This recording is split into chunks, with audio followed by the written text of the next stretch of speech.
여러분 안녕하십니까? 제3의 눈으로 세상을 읽어주는 소봉입니다. 오늘은 2026년의 첫날입니다. 구독자 여러분 모두 새해 복 많이 받으시고 올 한 해 평안하고 행복하시길, 그리고 모든 일이 술술 풀리길 기원합니다.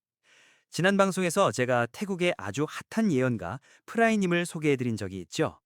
예언이 너무 소름 돋게 정확해서 군부의 협박을 받기도 했고, 심지어 소송에 휘말릴 뻔했던 바로 그분입니다. 2025년 12월 5일, 프라이는 카오팽 텔레비전 채널에서 2026년에 대한 충격적인 예언을 발표했습니다. 그리고 그로부터 3일 뒤인 2025년 12월 8일, 프라이는 태국의 타이랏 방송국 채널에 출연해 진행자와 단독 인터뷰를 가졌는데요. 여기서 2026년에 일어날 무시무시한 일들에 대해 아주 구체적인 새로운 예측들을 공개했습니다. 공포스러운 신종 바이러스부터 대지진, 그리고 여러 재난들이 포함되어 있습니다. 자, 그럼 저와 함께 그 내용을 아주 상세하게 뜯어보겠습니다.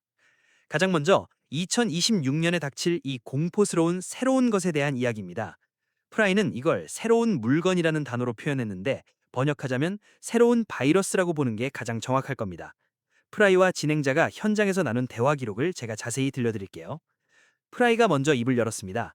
2028년부터 2030년까지 이 몇 년을 2026년보다 더 중요하게 표시해 두어야 합니다.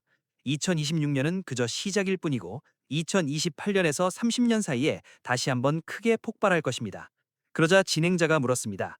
심각한 정도가 5, 6년 전에 겪었던 그 대유행병 수준인가요? 프라이는 이렇게 대답했습니다.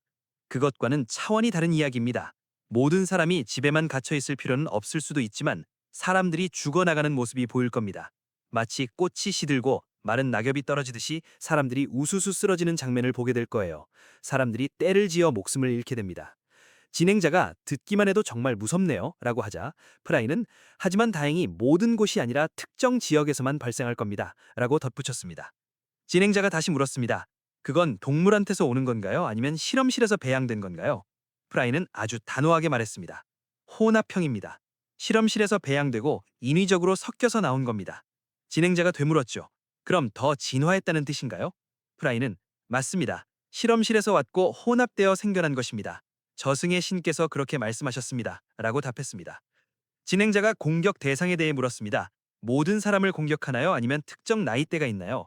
프라이는 처음에는 일부 지역과 국가를 먼저 덮칠 겁니다. 라고 했고, 진행자가 태국은요? 라고 묻자 프라이는 더 무서운 이야기를 꺼냈습니다.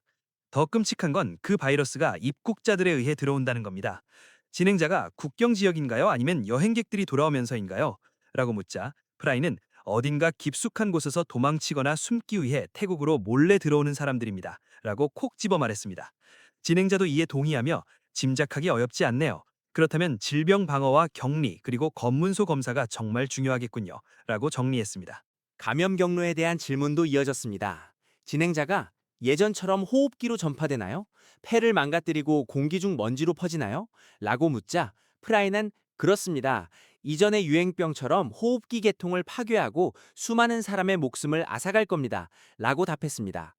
진행자가 접촉인가요? 흡입인가요? 라고 구체적으로 묻자 프라이는 이렇게 묘사했습니다. 폐결핵과 흑사병, 이 두 단어가 보였습니다. 증상이 딱 그럴 겁니다. 때를 지어 죽어나갈 것이고 저쪽 지역에서 먼저 폭발할 겁니다. 프라이는 다른 인터뷰에서도 이 새로운 바이러스에 대해 추가로 설명했는데요. 내년 2026년에는 눈에 보이지 않는 전쟁, 즉 끔찍한 대역병이 있을 거라고 했습니다. 전 세계적으로 폭발하는데 실험실에서 합성되고 유출된 신종 바이러스라는 거죠. 밖에서 비행기를 타고 들어오는 사람들, 심지어 자기 자신이 감염된 줄도 모르는 사람들이 가지고 들어옵니다. 증상은 처음엔 감기처럼 시작해서 평범한 독감처럼 보이는데 약을 먹어도 낫질 않고 아주 심각한 설사를 한다고 해요. 바이러스는 어디서 오냐고요? 아시아 지역과 러시아 지역이라고 했습니다. 프라이의 여러 인터뷰를 종합해보면 2026년 신종 바이러스 예측은 이렇습니다. 2026년에는 총칼을 든 전쟁과는 다른 보이지 않는 전쟁이 일어납니다. 그 실체는 생물학무기 실험실에서 유출된 바이러스로 인한 전 세계적인 대유행병입니다. 이건 고대의 바이러스와 현대 기술이 치명적으로 섞인 실험실 합성물입니다. 프라이는 이게 완전히 고의로 퍼뜨린 건 아닐 수 있다고 해요.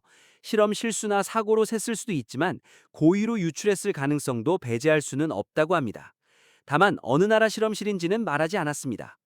감염 특징은 예전 유행병과 비슷하게 공기 중 먼지로 전파되고 호흡기와 폐를 망가뜨립니다.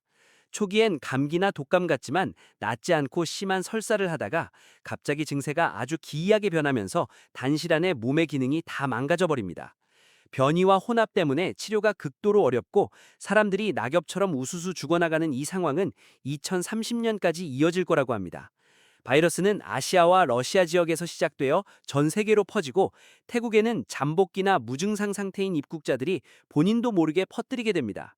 더 무서운 건 연쇄 반응입니다. 고기 공급망이 붕괴된다고 해요. 바이러스가 식탁 안전까지 위협해서 가축인 고기류도 감염시킵니다. 사람들이 고기를 먹을 수 없게 되는 거죠. 고기에 독이 있으니 어쩔 수 없이 자연으로 돌아가서 채소나 과일을 주식으로 삼아야 합니다. 자, 다음은 프라이가 예언한 2026년의 또 다른 대재난, 바로 물난리입니다. 프라이는 바이러스뿐만 아니라 자연재해도 똑같이 무섭다고 했습니다. 진행자가 2026년에 물이 더 많아지나요? 라고 묻자 프라이는 네, 물기운이 아주 강하고 아주 빠르게 닥칩니다. 현지 사람들은 알지만 외부 사람들은 정보가 차단되어 모르는 그런 일들입니다. 라고 답했습니다. 2026년 물난리 예측은 아주 암울합니다. 근본 원인은 1년 내내 비가 너무 많이 오기 때문인데 더 심각한 건 땅 위의 고인물이 빨리 빠지질 않는다는 겁니다. 이렇게 되면 가장 걱정되는 결과, 즉 땅이 넓게 내려앉거나 심지어 땅이 꺼지는 싱크홀 현상이 일어날 수 있습니다. 지금은 과도기라서 홍수 피해가 비정상적으로 심각할 것이고 2026년이 끝날 무렵에도 폭풍이 끝나지 않고 경로가 똑같아서 그 파괴력이 정말 공포스러울 정도일 거라고 합니다. 새해 경고도 있습니다. 진행자가 2025년 말부터 2026년 사이에 특별히 주의해야 할 자연재해가 있는지, 건물이 무너지는 것 같은 큰 사건이 있는지 물었습니다. 프라이는 심각한 자연재해보다는 폭발 사건을 조심하라고 했습니다. 마치 폭죽이 터지는 것 같지만 축하용이 아닌 폭발들입니다. 특히 새해 임박해서 동네에서 이런 일이 자주 일어날 수 있으니 다들 각별히 조심해야 합니다. 그리고 7개의 폭풍에 대한 경고도 있었는데요. 저승의 신께서 1월에 7개의 폭풍이 몰려올 거라고 예언했답니다. 구체적인 이름으로 빙크 같은 걸 포함해 총 7개인데 강도가 예전보다 훨씬 세고 맹렬할 거라고 합니다. 태국과 캄보디아 사이의 전쟁 예측에 대해서도 프라이는 명확히 말했습니다. 진짜 무서운 단계는 2026년 이후에 온다고요. 진행자가 어떻게 대처해야 하죠? 라고 묻자 프라이는 이렇게 풀이했습니다. 전쟁은 수많은 영웅을 만들어냅니다. 지금은 그 영웅들이 다 나오지 않았어요. 그래서 갈등이 쉽게 끝나지 않을 겁니다. 모든 영웅이 다 등장해야 전쟁이 끝납니다. 이건 그 과정에서 많은 영웅이 희생되거나 몸을 다칠 수 있다는 걸 뜻하겠죠. 지진과 관련된 예측도 아주 중요합니다. 진행자가 지진 문제를 다시 강조하면서 전에 말한 불이람과 수린 지역의 화산이 다시 활동하나요? 라고 물었습니다. 프라이는 화산 폭발이나 땅에서 물질이 나오는 건 아직 때가 아닐 수 있지만 앞으로 5, 6개월 안에는 일어날 겁니다. 라고 답했습니다. 진행자가 대략 5월쯤인가요? 그리고 지진이 다시 발생하나요? 라고 묻자 프라이는 네, 바로 2026년입니다. 라고 확언했습니다. 심각성을 묻는 말에 프라이는 확신할 수는 없지만 에너지가 한계까지 쌓였다가 터지는 느낌입니다. 게다가 진환지가 바로 사람들이 붐비는 도시 중심부, 그 일대입니다. 진행자가 도시 중심부라고요? 너무 무섭네요. 구체적으로 언제입니까? 라고 묻자 프라이는 신중하게 대답했습니다. 저승의 신께서 M월이라는 힌트로 조심하라고 일러주셨습니다. 진행자가 설명하길 M은 태국어 글자 마에 해당하는데 이 글자로 시작하는 달인 1월, 3월, 4월을 뜻합니다. 프라이에 따르면 이 세 달 모두 지진 위험이 있습니다. 그리고 아까 말한 땅에서 물질이 나오는 현상이 5월쯤으로 예상되니 그 뒤에 오는 M으로 시작하는 달들도 특히 경계해야 합니다. 프라이는 이 예언이 공포를 조장하려는 게 아니라 방심하지 말고 건물 안전을 점검하라는 뜻이라고 강조했습니다. 나쁜 일을 미리 공개적으로 말하면 재난을 줄이거나 피할 수도 있으니까요.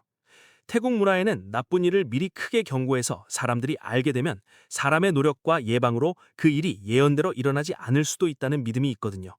그래도 점검과 보호 조치는 강화해야겠죠. 경제 이야기도 했습니다. 진행자가 자금 회전이 더 유연해질까요? 라고 묻자 내년 초에 그런 비슷한 정책이 있을 거라고 했습니다. 어느 정부가 하든 다들 처음엔 신나겠지만 정책이 끝나고 나면 주머니에 돈이 없어서 어쩌나 하게 될 거라고요. 프라이는 결제 방식이 바뀌면서 돈 쓰는 조심성이 줄어들었어요. 예전엔 지폐를 한 장 한 장 썼는데 지금은 쓱 긁으면 다 없어지죠. 눈 깜짝할 사이에 주머니가 비게 됩니다. 라고 했습니다. 2026년 유망 투자 업종을 묻자 프라이는 장기 투자를 강조하면서 농업, 특히 채소와 과일 생산을 꼽았습니다. 진행자가 유기농인가요? 라고 묻자 고기는 굳이 유기농을 따질 필요가 없다고 했습니다. 그냥 기본적인 쌀, 채소, 과일이 중요한데 고기가 질병에 감염될 조짐이 있어서 그렇답니다. 진행자가 유행병 때문이군요. 고기를 못 먹으면 채소랑 과일로 대체해야 하니까요. 라고 하니 프라이는 맞습니다. 자연으로 돌아가는 거죠. 하지만 가격이 아주 비쌀 겁니다. 라고 했습니다. 진행자가 홍수가 나면 어떡하죠? 심을 땅이 없을 텐데. 라고 묻자 프라이는 그게 바로 해결해야 할 핵심 문제입니다. 물이 아무리 높아도 계절 상관없이 채소를 심을 방법을 찾아야 해요. 그래야 태국 사람들도 먹고 수출도 할 수 있습니다. 이웃 나라들도 홍수에 잠길 테니까요. 라고 있습니다. 프라이는 전쟁으로 인한 식량 끊김은 걱정 안 하지만 자연재해로 인한 식량 부족과 가격 폭등은 일어날 거라고 봤습니다. 어떤 고승이 2029년에서 2030년 사이에 방콕이 물에 잠길 거라고 예언했다는 말에 프라이는 방콕 침수는 오래 고여있지 않고 빨리 왔다가 빨리 빠질 겁니다. 그 기간에 수위가 오르긴 하겠지만 방콕 주민들이 대피하거나 집을 팔 필요는 없어요. 다른 지역에 비하면 방콕 피해는 상대적으로 가벼울 겁니다. 라고 답했습니다. 방콕은 향후 3년, 5년 혹은 그 이상 거주하기 가장 좋은 곳이라고 덧붙였죠. 프라이는 저승의 신이 방콕을 떠나라고 하지 않았다고 특별히 언급했습니다. 마지막으로 외계인에 대한 경고입니다. 진행자가 2026년 이후 외계인 문제에 대해 저승의 신의 조언이 있는지 물었습니다. 프라이는 이 주제로 특별히 대화를 나누진 않았지만 외계인은 우리랑 마음대로 소통하지 않습니다. 우리가 연락하고 싶다고 되는 게 아니에요. 우리가 먼저 그들에게 정보를 주는 건 아주 위험한 짓입니다. 우리의 예측을 그들이 알게 되면 우리 약점이 드러나니까요. 그들에게 너무 많이 묻지 마세요. 그들은 많은 내부 정보를 쥐고 있습니다. 그들을 우리가 갈 수 없는 다른 나라 사람으로 여겨야 합니다. 우리는 그들 쪽에 못 가지만 그들은 장애물 없이 언제든 여기로 올 수 있다는 점. 이게 아주 무섭습니다. 라고 했습니다. 진행자가 전에 외계인이 이미 사람들 틈에 섞여 있다고 하셨는데 2026년 이후에 더 많아지나요? 요즘 20대, 30대 천재들이 많이 보이는데요. 라고 묻자 프라이는 알파 세대가 가장 무섭습니다. 태국에 섞여 들어온 외계인이 확실히 늘어나고 있어요. 라고 답했습니다. 어떤 업종이냐는 질문에 외국 자본 형태로 들어올 가능성이 큽니다. 그들의 시각은 시대를 엄청나게 앞서가고 있습니다. 라고 했습니다. 끝으로 프라이는 예언가로서 2026년을 다시 생각해야 하는 해라고 강조했습니다. 비록 나쁜 일이 많이 일어나겠지만 장기적인 변화의 기회이기도 하니까요. 이 해를 이용해 직업관과 교육 방식을 바꾸라고 합니다. 왜냐하면 2027년이 되면 세상이 끝난다는 종말론 이야기가 나올 것이기 때문입니다. 참고로 프라이가 말하는 저승의 신은 염라대왕이나 죽음의 신으로 이해하면 되는데 이분이 프라이에게 예언 정보를 주는 주요 원천입니다. 이 저승의 신은 미래의 자연재해에 대해 명확하고 구체적인 경고뿐만 아니라 사회 변화나 정치 상황, 그리고 개인이 어떻게 대처하고 몸을 지켜야 할지에 대해서도 깊이 있는 가르침을 주고 있습니다. 자, 태국의 예언가 프라이에 대한 이야기는 여기까지입니다. 다음에 또 뵙겠습니다. 여러분, 새해에는 부디 안전하시길 바랍니다.